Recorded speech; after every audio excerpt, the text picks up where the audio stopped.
E aí galera, beleza? Aqui é o Stefânio. E na aula de hoje a gente vai ver um pouco sobre Model Validation.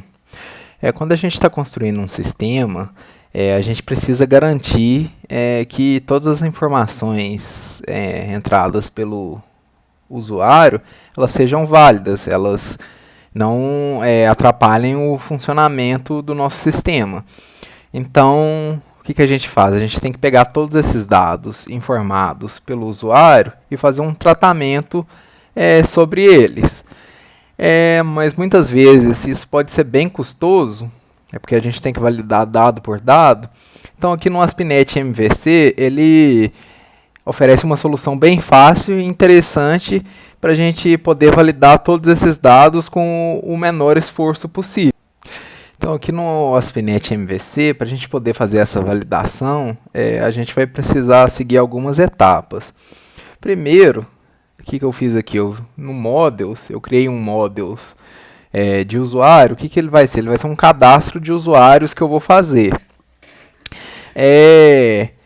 Para a gente poder fazer essa validação, existe um componente no ASP.NET MVC, não no ASP.NET MVC, no C#, chama componente Model Data Annotation. O que ele faz? Ele permite que a gente coloque notações sobre nossos dados. Então, o que o ASP.NET faz? Ele vai pegar essa nossa classe, vai ver a notação de cada atributo e vai ver se essa notação casa com o atributo naquele momento. No caso dessa model que eu criei aqui, eu não usei todos os data annotation que existe. Eu usei alguns dos principais. Ele tem uma extensão mais longa, então quem tiver interessado, dá uma pesquisada aí no que tem mais para oferecer aí. Mas no caso aqui, o que eu usei? Eu usei esse data annotation que chama required. O que ele fala? Ele fala que esse campo ele tem que estar preenchido. Ele não pode ser, ele não pode vir nulo. Então, quando a gente coloca um data annotation, a gente também pode colocar uma mensagem de erro. Se a gente não colocar, ele vai vir com a mensagem de erro padrão do ASP.NET. Nesse caso aqui, eu quis customizar a nossa mensagem. Um outro data annotation que tem é esse range aqui. Nesse caso, eu coloquei que o meu user ID ele tem que ser um número entre 1 e 10. Se não for isso, eu vou dar uma mensagem de erro. A gente também tem esse data annotation que chama display aqui. Ele fala como é que essa variável ela vai aparecer na tela. Ela não é validada nem nada. Ela é só um data annotation para a gente mostrar na tela. Às vezes eu tenho esse nome aqui de variável que ele é bem feio, tipo nome completo do usuário. Às vezes eu não quero que apareça isso na tela, eu quero customizar, eu quero digitar alguma coisa mais bacana.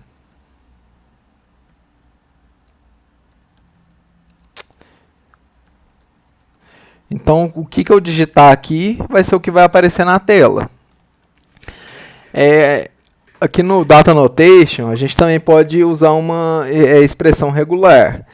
Nesse caso aqui para o meu e-mail, eu fiz uma expressão regular de e-mail, ou seja, todo e-mail que eu entrar, ele tem que casar com essa expressão regular. Se ele não casar, ele vai dar um erro também.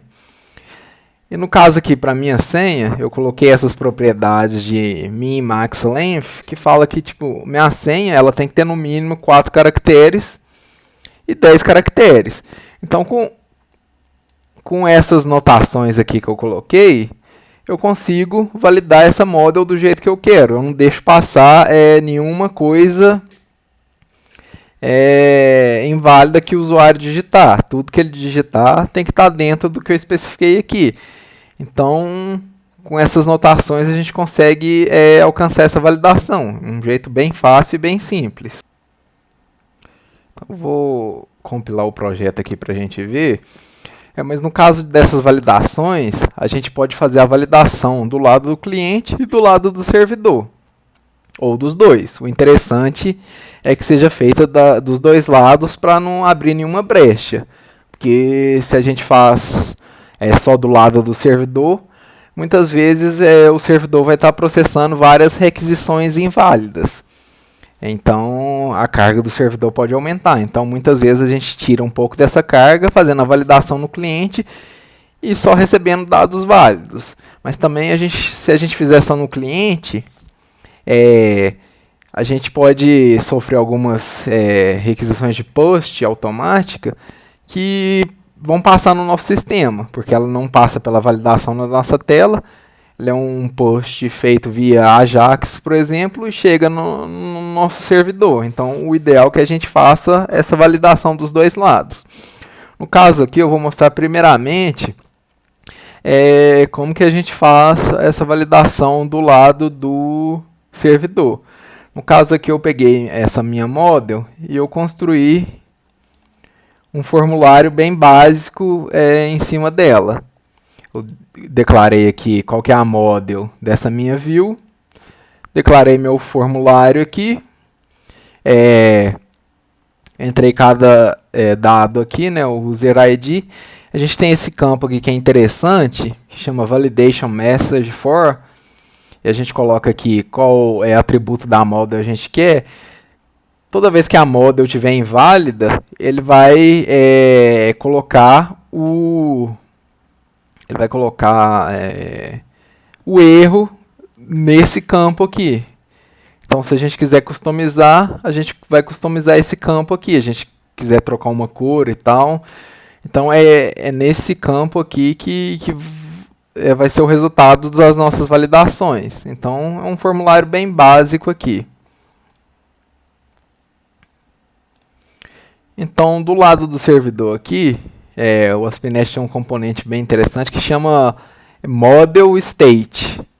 Então, para validar, a gente só coloca esse atributo que chama isValid. Se ela for válido, passa. Se não, não vai passar. Então, nesse caso aqui, se for válido, aqui eu poderia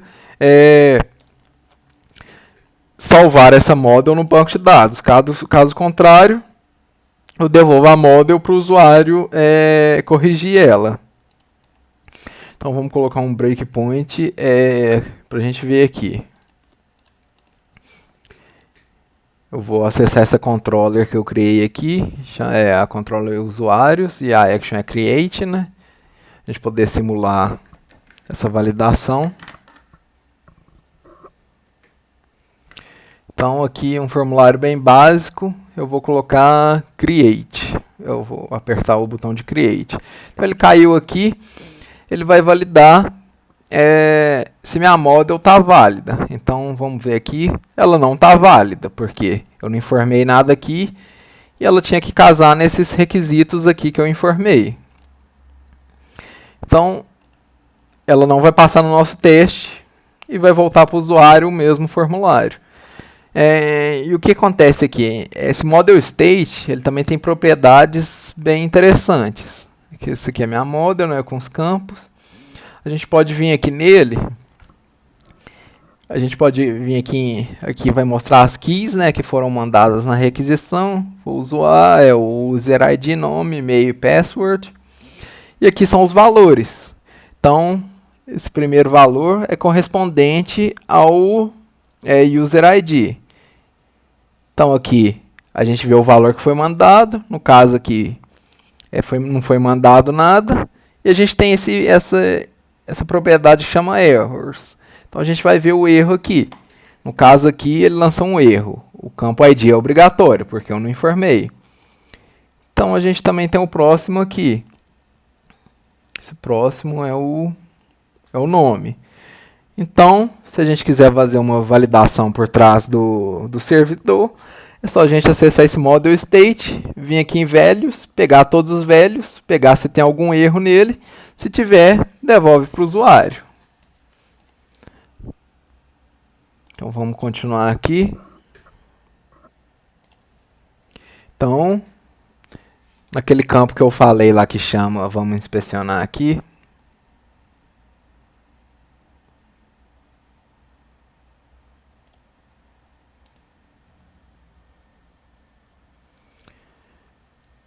Esse campo aqui, que é o que a gente criou aqui no formulário, que é esse aqui, é nesse campo que vem todas as respostas de validação no caso. Então, se por exemplo eu quisesse customizar essa minha validação, colocar negrito, trocar o vermelho, fazer qualquer coisa aqui, eu viria nessa classe aqui, ó, Field Validation Errors e customizaria ela. Então, beleza, né? Então, esse é mais ou menos o jeito de como que a gente faz essa validação no back-end. Pausar aqui. Mas como eu falei, muitas vezes não é interessante a gente ter essa validação só no back-end, porque muitas vezes a gente pode receber várias requisições inválidas e aumentar a carga de servidor por isso. Então, é interessante também a gente colocar uma validação lá no cliente, no front-end. Então, galera, para fazer a validação no lado do cliente, a gente precisa de uma próxima etapa. A gente precisa garantir que a gente tenha carregado os arquivos JavaScript que são responsáveis por essa validação. Nesse caso aqui, quando a gente cria uma aplicação MVC, o ASP.NET já inclui esses arquivos no projeto. São esses dois arquivos aqui, jQuery Validate e jQuery Validate Unobtrusive. Então, o que a gente precisa garantir? A gente precisa garantir que eles são carregados dentro do projeto. No caso aqui, eu fiz um bundle config aqui, incluí esses dois arquivos no meu bundle. E no meu arquivo de layout, eu vou chamar esse bundle que eu criei.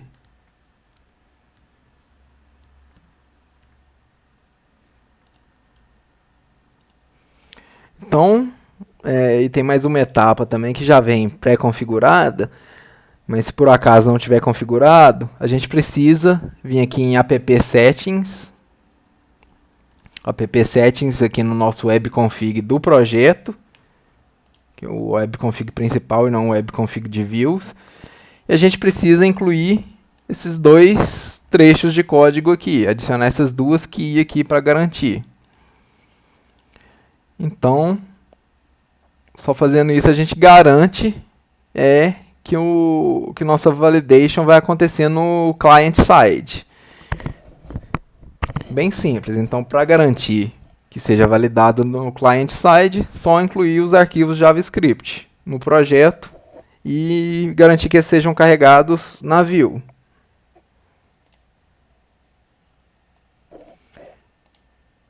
Aqui eu estou com um breakpoint aqui no create. Então a gente vai ver o que vai acontecer agora.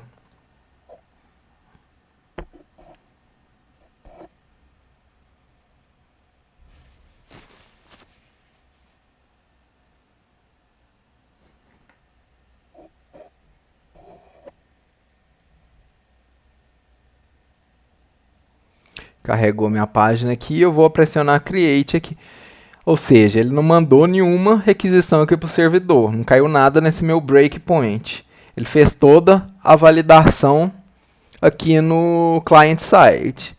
Então, para eu poder mandar um dado para o servidor agora, todas essas minhas validações têm que passar aqui na tela. Caso contrário, ele não manda.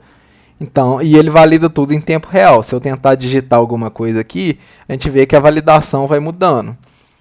Então, esse campo é obrigatório. Eu vou digitar qualquer coisa. Ah lá, ele tem que ser um número de 1 a 10, como eu defini. Então, eu vou colocar um número válido.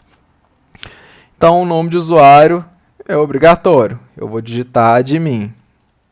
O e-mail também é obrigatório. Eu vou digitar admin. Esse e-mail ele deve ser válido, ele deve casar com aquela expressão regular que eu fiz, que é uma expressão regular para e-mail. Então, eu vou ter que colocar um e-mail válido aqui. Passou também. O campo senha é obrigatório. Agora ele validou o tamanho mínimo, tem que ter 4 caracteres. Eu vou digitar, ele vai passar. Agora eu vou digitar mais, ele fala, o campo tem que ter no máximo 10 caracteres. Então, eu vou apagar aqui. Então, todo esse meu formulário passou nas validações básicas. Agora eu vou apertar Create. A gente vê que a requisição vem aqui para o servidor. Se a gente olhar agora o model state válido, agora ele vai estar igual a true. Se a gente for olhar lá os velhos, não vai ter nenhum erro agora, porque ele passou nessa validação do client side. Então, voltei aqui. Então a gente vê que no ASP.NET MVC, bem rápido e de uma maneira fácil, a gente consegue validar todos esses nossos dados. Aqui a gente vê que basicamente toda essa validação é feita a partir desse data annotation. E a gente basicamente usa esse model state.isValid no nosso back-end e carrega esses arquivos JavaScripts, esses dois arquivos JavaScript aqui, lá no nosso front, e toda essa validação é feita automaticamente, a gente não precisa fazer mais nada. Então a gente ganha muito em produtividade aí. E tem uma coisa interessante, como é que é feita essa validação lá no lado do cliente? Também não tem nenhuma mágica. Se a gente clicar aqui com o botão direito e vir inspecionar,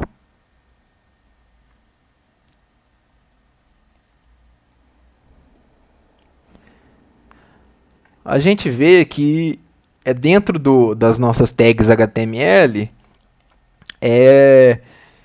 o ASP.NET ele gera algumas informações de validação.